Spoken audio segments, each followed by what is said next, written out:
Hey everyone, I'm Breanna from Boom and welcome to Boom Chat. Today I have the pleasure of speaking with Jude Ellison S. Doyle and A.L. Kaplan, the fantastic team bringing you MAW. Dragged by her sister Wendy to a feminist retreat on the remote island of Angitia, Marion Angela Weber hopes to gain some perspective and empowerment that isn't at the bottom of a bottle, but everything is horribly derailed after an assault on their first night there. The violent encounter awakens something in Marion she never imagined, triggering warped mutations in her body and bringing forth a hunger she can't bring herself to name. When the townsfolk react with suspicion and violence, what unforgivable act will transform Marion into the very monster they've made her out to be? Jude and Alan, oh my goodness. This first issue is just, it's just disturbing, like in the best way. Like, what made you both want to work on this project, and what has the process been like for the both of you working together? I think that this is probably the most sad and hopeless story I could come up with. It really was. It sort of came out of this very dark moment. I think just in the history of the world in some ways. It came out of me having newly become a parent and feeling really overwhelmed with what that redefinition was doing to my body and my life. It came out of the knowledge that we were probably going to lose Roe. It was pitched maybe like in 2019. So like there were tons and tons and tons of stories of sexual violence in the world. It really, it grew out of a very dark moment. And I think in its very early initial stages, it was almost just like this unprocessed sort of scream of rage and anger. And that's why I'm really, really glad that other people have worked on it with me. That I really, really especially have appreciated the chance to work with Alan, because he's been so, so thoughtful about how not only just the tropes of horror, but how the visual language of this story can be used to decenter sort of the spectacle of women's bodies and women's pain that we're used to, and how we can sort of rethink what that looks like and give power to the people who are normally sort of knocked off or their pain is used as entertainment. Absolutely. Alan, what was it like for you working with Jude? Yeah, I like horror across the spectrum, all different types of it. But this pitch had the kind of like a mixture of this sort of body horror and dysphoria and this social horror that really jumped out at me. And I was like, who's the writer on this? And I looked up Jude's stuff. I was like, oh, they're writing on horror and stuff. Like, I trust this person to like do something really interesting with this pitch. Like, this is a cool project. I've again mostly like worked on my own, like written and drawn my own comics, so I was really nervous about a collaboration like this. But I think the isolation of the pandemic made it more appealing, of just being able to work on something with other people and kind of get outside of my own head and like apartment and all of that. So it's been really great to have sort of a collaborative team with the editors and with Jude to like bounce ideas off of and talk about this and try to get their insight to how to like tell the story the best that we can. It's so interesting to me to see the timing of all of these stories when they come out, because like lately I've been noticing that in a lot of the comic space, like everything just happens to be so topical and like within the zeitgeist of what's happening. And so like Ma, I think, is just out here now in the perfect time. And I think it's something that we need. And I hope people end up getting like a sense of catharsis out of it, I think. So thank you both for your work on this story. And Jude, my next question is for you. So from the very first page, there is just like some unsettling imagery that is also beautiful that we get from Alan. And we're just immediately pulled into the story. We want to know what's going on. There's so much foreshadowing. And then, you get foreshadowing for stuff that's going to happen later, as well as like later on down the line with the main character. How did you find the balance of like leaving these, I'll call them breadcrumbs, for our readers without also giving too much away? Because you can see the whole page on comics. So like, how did you do that? Yeah, it's tough. I am constantly afraid. I'm afraid right now that I'm going to spoil the entire thing. I'm just going to say the wrong sentence. But I think that the story, in a weird way, like the experience of trauma informs how the story is constructed. It's sort of like a labyrinth where you circle around and around the same few experiences or the same few themes, and you get a little bit closer to the truth every time. You know, by the end of this story, I think you're right back at the beginning, but you understand it in a new way, which is sort of how trauma often works when you're integrating it into your spirit or your psyche. And that was sort of the best way I could think to write it, was to, again, put the reader really closely into Marion's perspective so that we only know as much as she knows, and what she knows has to be slowly assembled over time. I love that. That's so clever. I mean, we're going on her journey with her, and I love seeing how it all just sort of slowly unravels. And yes, it's so interesting. And you're just sitting there going, okay, but what did I miss something? What's going on? I don't know. It's just really well done. I really enjoy it. Okay, so that brings me to the art, because the imagery is gorgeous. Alan, this is spectacular art. Your style is just perfectly suited for the horror genre. And I would like to know, what was it like illustrating this story with a lot of these gruesome details? Well, first off, thank you. That's really flattering. I appreciate it. I'm glad it's working for you guys. It's been an absolute blast to draw this. Jude and I had some good conversations early on regarding the storytelling purposes of the gore and the violence. So like, what do we want to just suggest leading it up to the reader's mind to fill in the blanks, and like, what do we want to make explicit and inescapable for the readers? So gruesome details are definitely important, but I think too that like pacing and mood are so much more important to make the reader really feel the horror.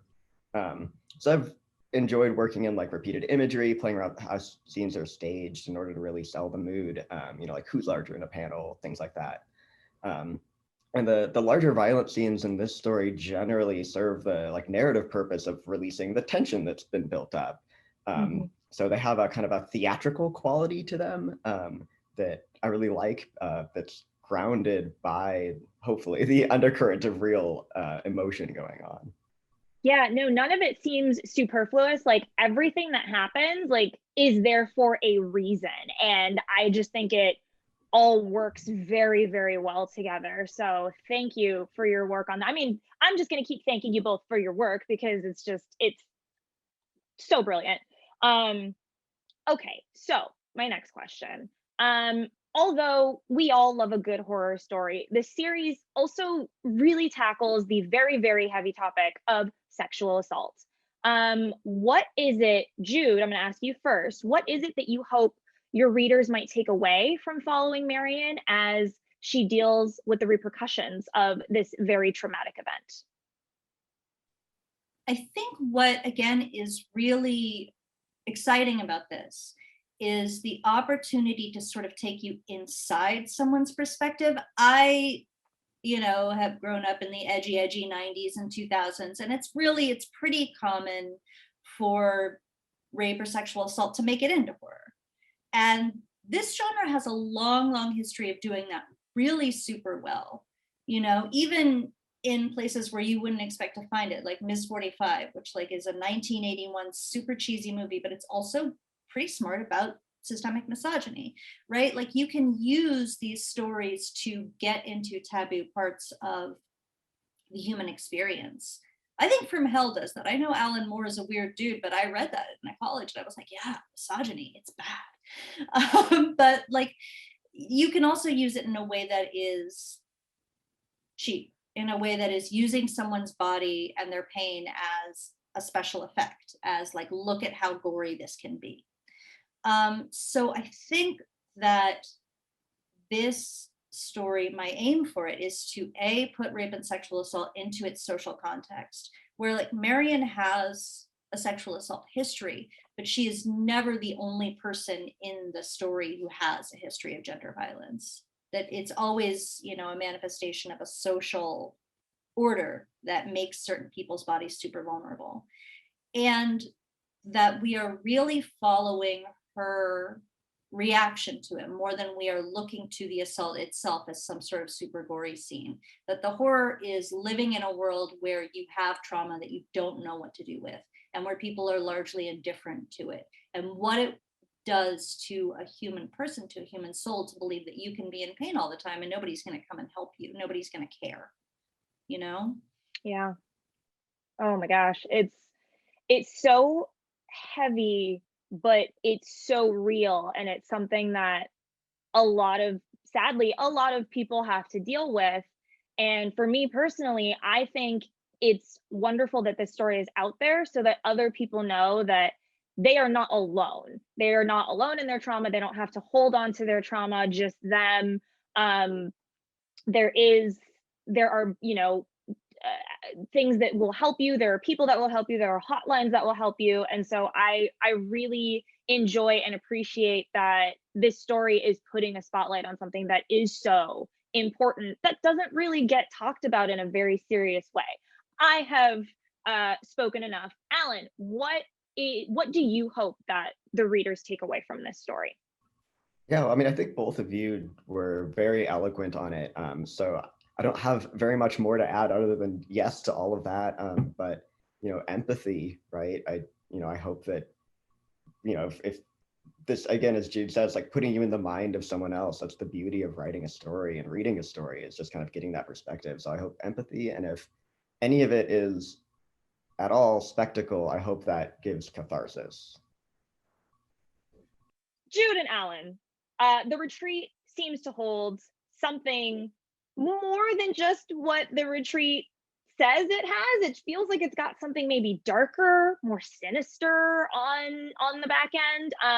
And so do the people. I mean, we've got this mysterious driver, we've got this alluring retreat leader.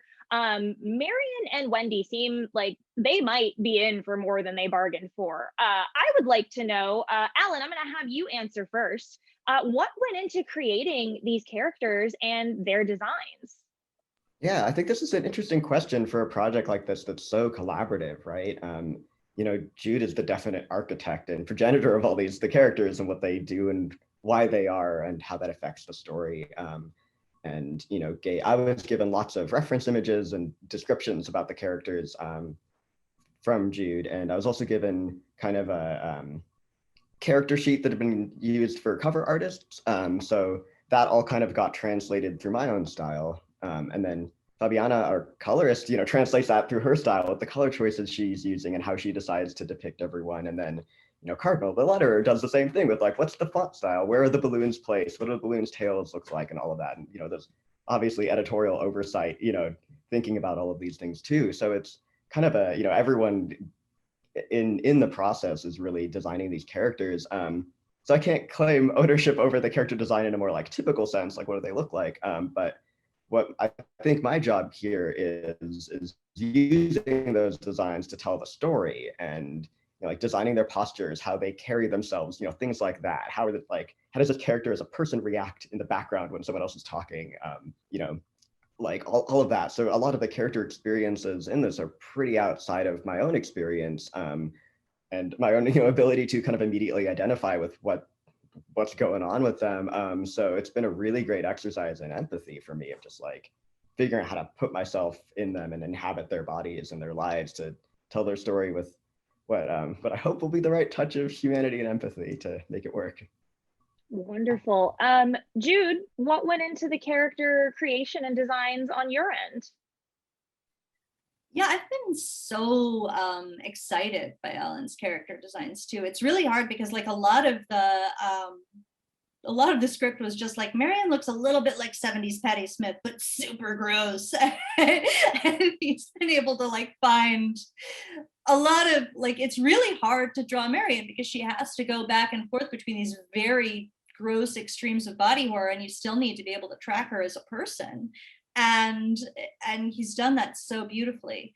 I think with each of the characters, it was sort of almost a chance to explore an archetype, often not always a female archetype, that is sort of not liked very much within the culture. You know, Marion, most specifically, she is a survivor, and she's a survivor who can't provide us with a story about how she's an amazing person and she's gotten better and stronger and more empathetic because of her assault. She's just really messed up and unhappy. Diana, who is the sort of commune leader, has all of these elements of sort of second wave feminists that were framed to me as especially scary when I was growing up. She's got a little of like Andrea Dworkin and Valerie Solanas in her. She has a lot of Marianne Williamson in her, just because I found Marianne Williamson weirdly just spooky during those debates, you know? She's got that sort of regal gesture and the idea that she might be able to like communicate with eldritch beings. You know, Howie holds a lot of my own questions about like, what is your relationship to feminism? If you're not a woman, can you just be a nice guy? Is that enough? You know, can you just mean well? So they all sort of come from different corners or angles of gender debates. And I just thought it would be really interesting for them to not be talking points and to just have them be people. And I'll just dump them down on the beach and see who makes it, you know? Survival. Let's see who we end up with at the end of all of this. All right, we are at the end of our conversation.